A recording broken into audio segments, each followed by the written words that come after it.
Okay,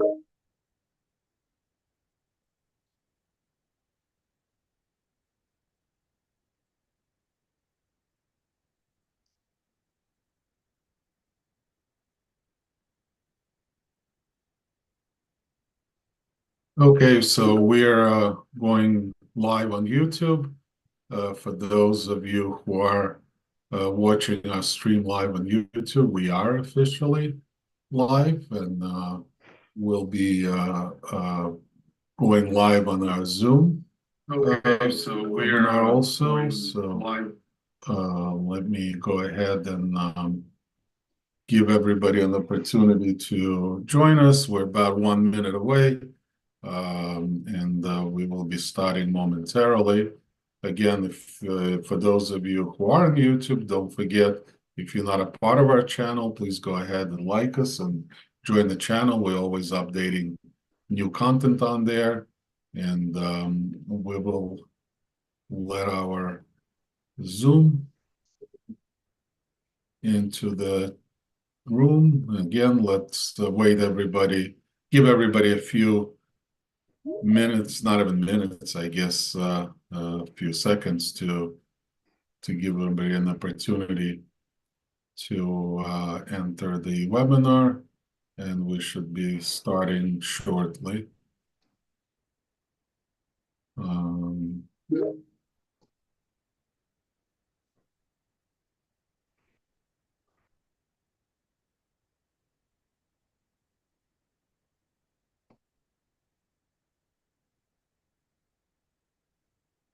okay, why don't we go ahead and get started? And again, I'm sure that some more people will trickle in as we go through. So welcome to our continuation of our Power PPM webinar series. This one will particularly focus on portfolio simulation and what if feature, advanced feature of the Power PPM platform. We were lucky enough to have Christian Fanning to join us today. Christian is with our partner, Projectum, and he's the SME and I believe the product owner for the what if simulation for Power PPM. And he will be the one going through the and showing you all the features, and also the second half will dive into the sort of a live demonstration of the webinar. Now, the one thing I want to point out is that if you do have questions, please go ahead and enter those in the chat. We'll address them as they come up. We'll address them at the end. This webinar, like others, will be available on YouTube.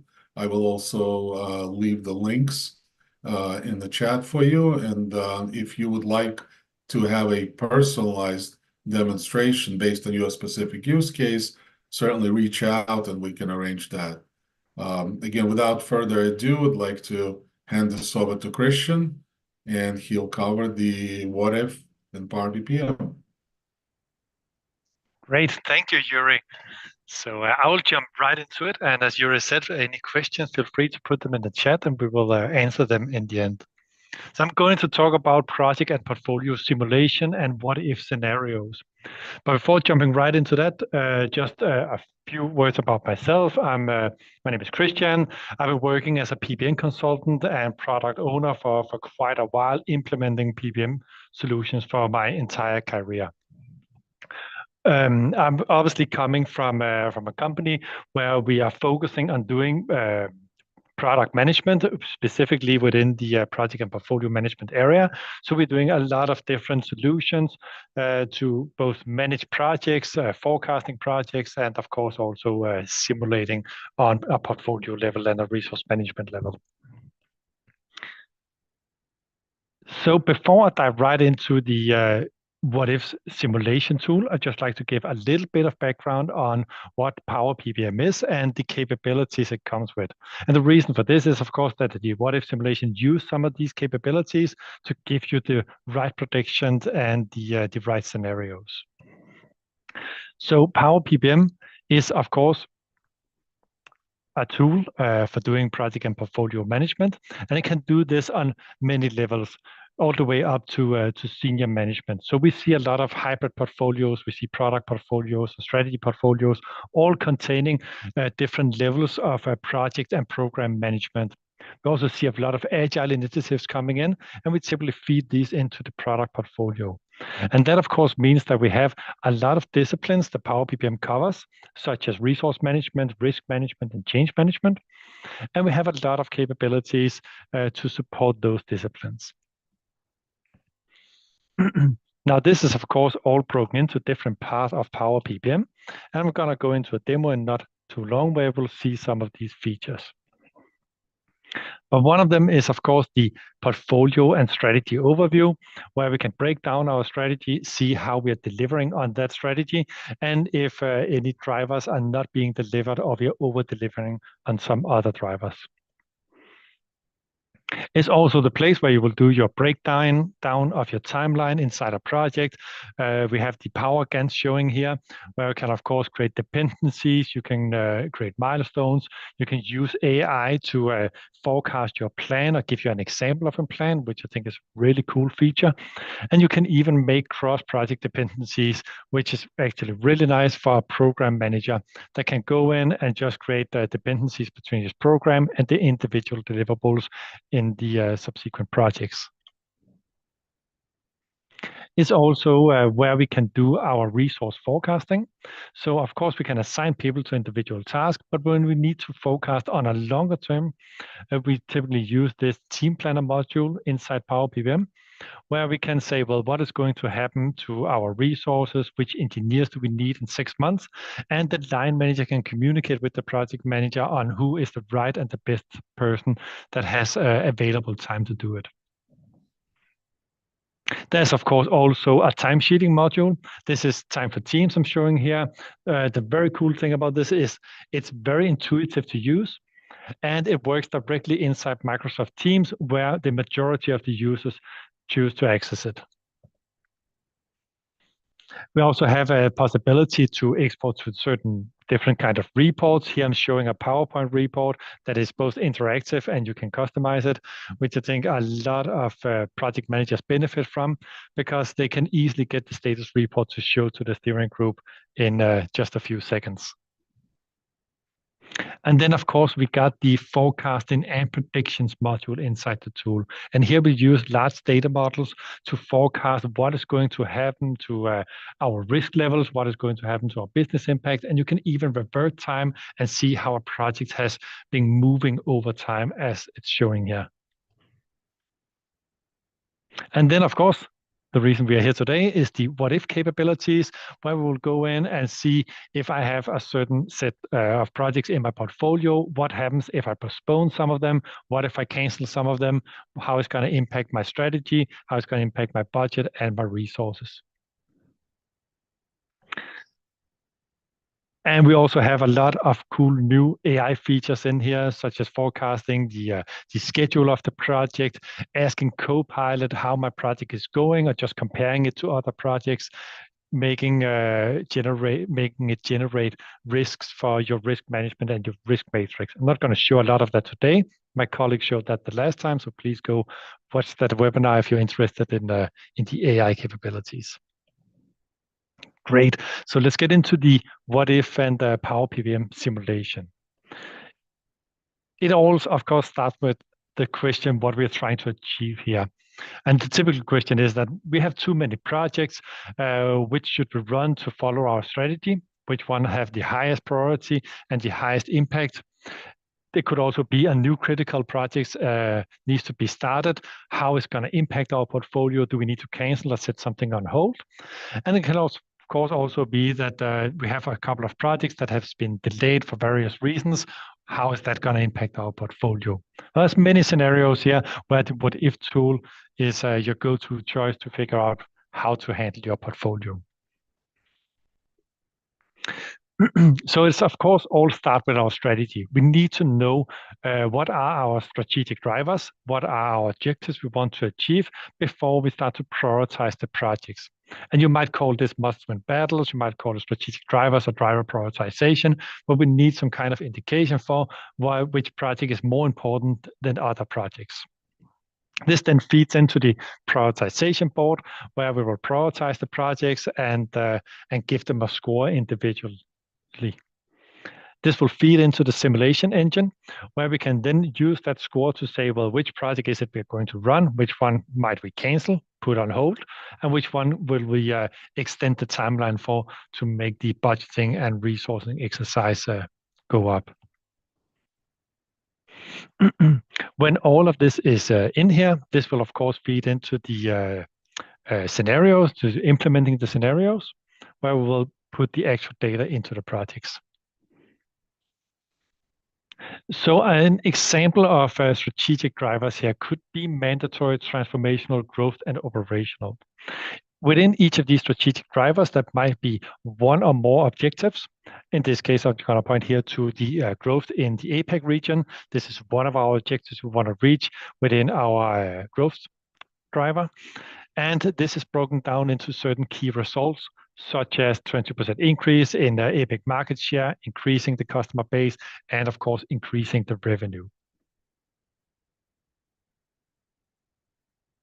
Now we have all our projects coming in here, and we want to put them into different categories, to different strategic drivers. So in this case, I'm just showing here. We are prioritizing our projects, some in the mandatory, some in transformational, some in growth, and then we are linking them in to the key results that we have in each of these buckets.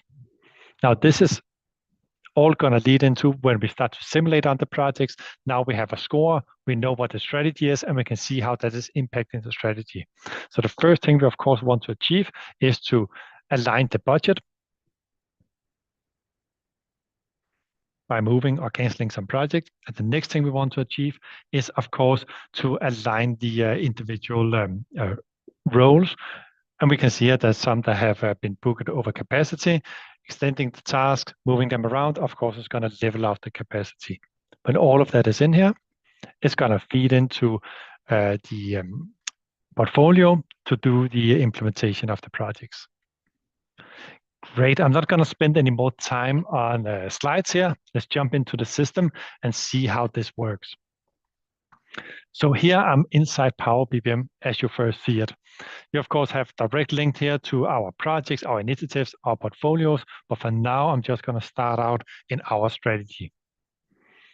And here we can see we got a set of strategic objectives that we want to achieve. One of them is, of course, this amazing growth in APAC. I can, of course, expand it here to see which key results are delivering into amazing growth in APAC. Is the objective currently on track? Who is responsible for it? Start and end date and so on. And if I go into amazing growth, the first thing it's going to tell me here is that the AI has run a simulation of this and telling me, well, how good is this strategic objective going? Is there any specific numbers I should be aware of? Any specific decisions I should be aware of? Right now it looks good. So I can, of course, look down here to our key result, and I can see that the increased APAC market share is currently setting a realization of almost 70%, and the revenue growth is sitting at around 5%. Let's take a deeper look into the revenue growth here. And in here, we can, of course, see what is the revenue growth from the realization track over here, where we can see we're currently at 4%. We had a little dip last month because the revenue was written down. We can also see our target value is 15 million. And if I go here to the initiatives, we can see which projects are delivering into this key result. And this is, of course, what we want to be aware of when we do the what-if simulation. But if I go in here to one of these projects, then I can, of course, see the details around the project, such as the timeline, the financials, and the type of project. Right now, this is a pipeline project. This is a large project. And I can, of course, see here the timeline for the project. I can replan all of the tasks in here. And I can even use templates and AI to start updating the plan. There's, of course, also the capabilities to see what team members are here, what are the costs for these team members, what are the individual KPI statuses. This is also where you will generate PowerPoints, but I'm not going to spend a lot of time on this. I'm just going to go back here and notice that this particular project is part of the portfolio 2024 to 2025. So if I go up here on the portfolio level, we can see in here that we got this 2024 to 2025 portfolio, and it currently has no issues, and it is the highest prioritized portfolio. We can also see the budget is roughly 50 million for this portfolio. And if I go to the roadmap, I get a detailed breakdown on all the projects that are running in here together with key dependencies, the budget, the cost, the type of work, and so on. And if I click in here, I can, of course, see what are the dependencies in more detail. So I can see this digitalization has some dependencies into the accelerated product development project.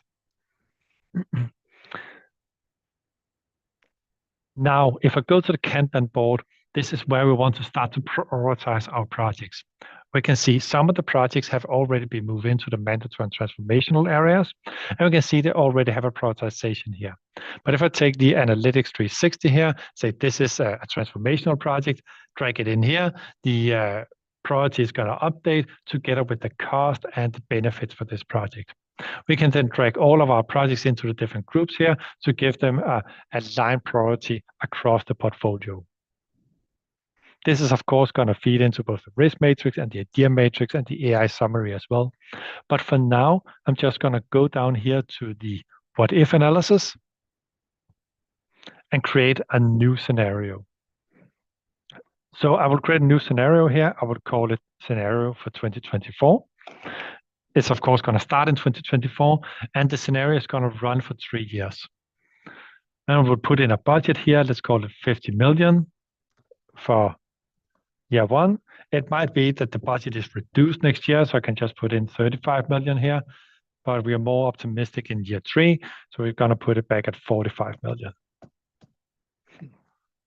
Now I have an overview of all my projects I can include in the scenario.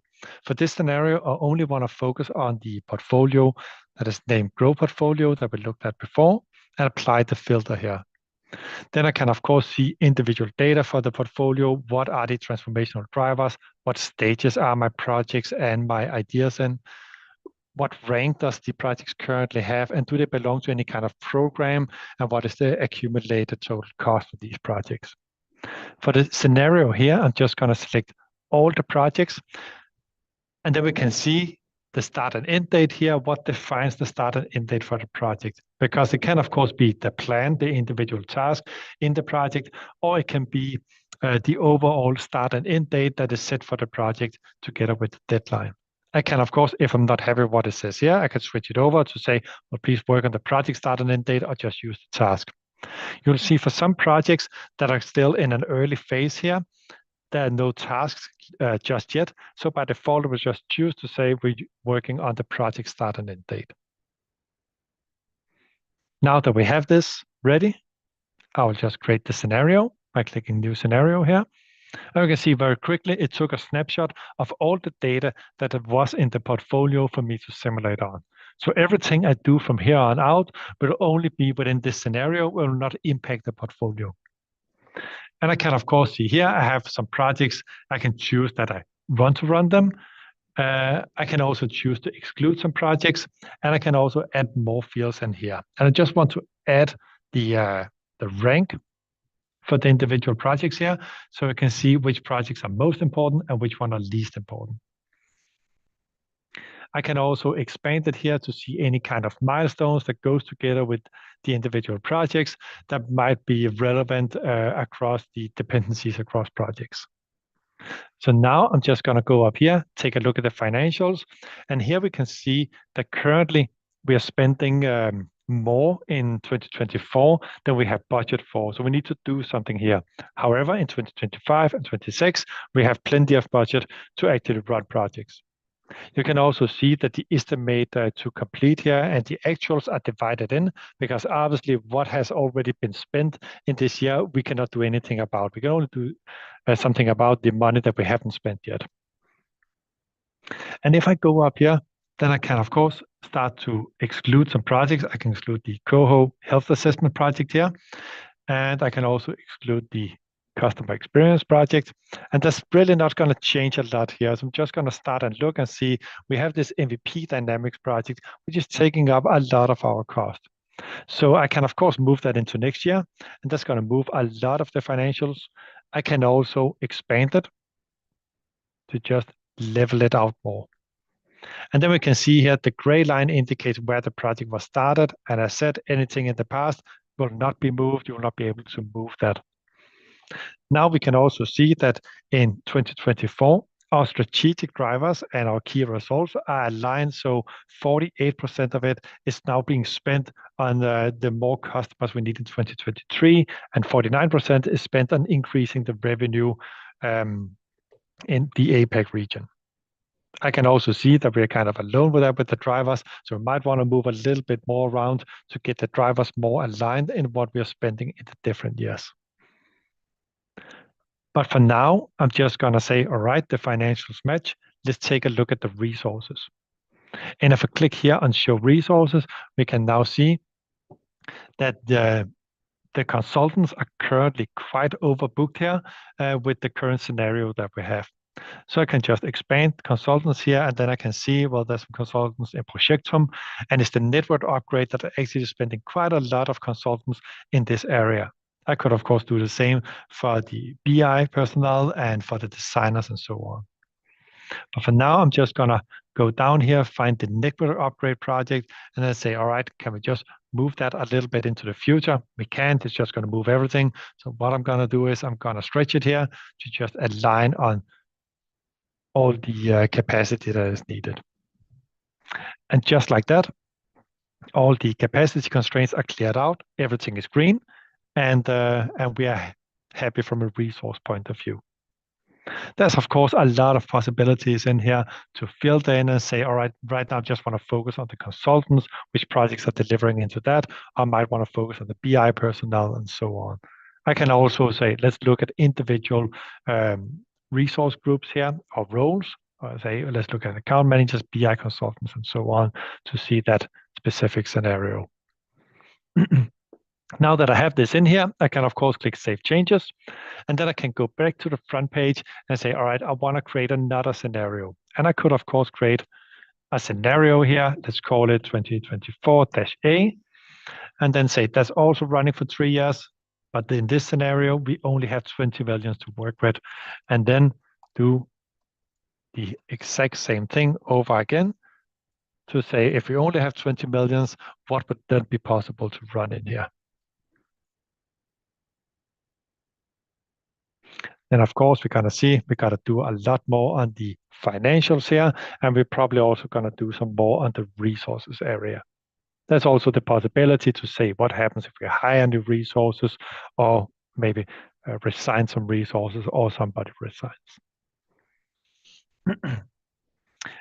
Now that we have all of this in here, it's of course ready to be presented to management. And if I click up here, then we can go directly to the reports.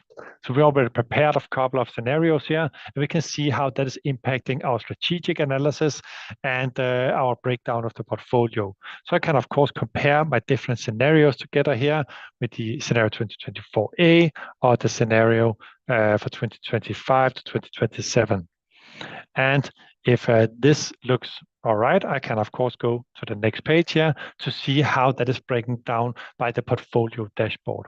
Because in here, I can see, well, in this scenario, we got to have no projects in the execution phase. We're actually going to start all of the projects in this scenario. And we can also see we got a couple of red projects we want to be aware of. And if I continue to the next page here, we can see how it's impacting our financials. In this scenario, we're going to spend 5 million in OPEX and roughly 30 million in CAPEX, and it's going to be split out over different years. We can also see an overview of the capacity, how the scenario look in this these scenarios, and we can compare the scenarios together to see how we optimize our resources the best. And then when I get down here to the that is, to the simulated ranking, we can also see if you have drivers such as strategic fit, environmental changes, how is it impacting those different drivers. So here we can, of course, see that the strategic fit here is quite high for the main office and the new architecture. And I can, of course, realign it to just say, I want to focus on this, or maybe I want to focus on the return on investment.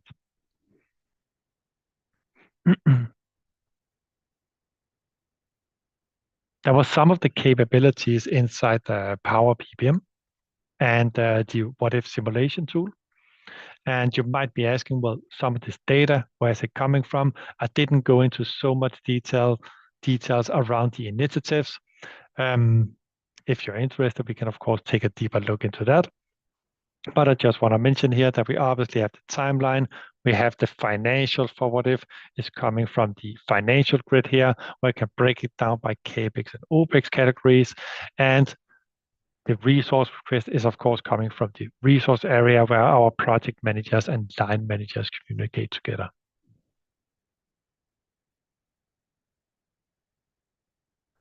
Thank you. That was what I was planning on showing. Any questions or comments? I don't know if we have something in the chat here. No, no comments or questions at this time, though this was very thorough. I know, I guess we budgeted a lot more time than it took, but this was great, very informative. Again, it's available to everyone as a replay. For those of you who are watching on YouTube, there will be links in the descriptions below to, again, if you need more information. Obviously, this is a lot of information, anything about Power PPM as a whole, or even looking at specifically what Christian covered today on what if we can set up a personalized individual demo based on your use case, based on your data. And we also offer, hackathon style proof of concepts depending on your situation, how large your enterprise and deployment. And yeah, certainly, contact information is there. Feel free to reach out. And looking forward to seeing you again. And we're going to keep on putting out more content like this. The playlist is getting quite large. Again, the link is in the chat, and it'll also be in the description. There's more than a half a dozen videos already and more coming. And look forward to our next subject and more invites. Again, thank you again, Christian, for joining us. Yeah, thank you for having me. Take care. Bye-bye.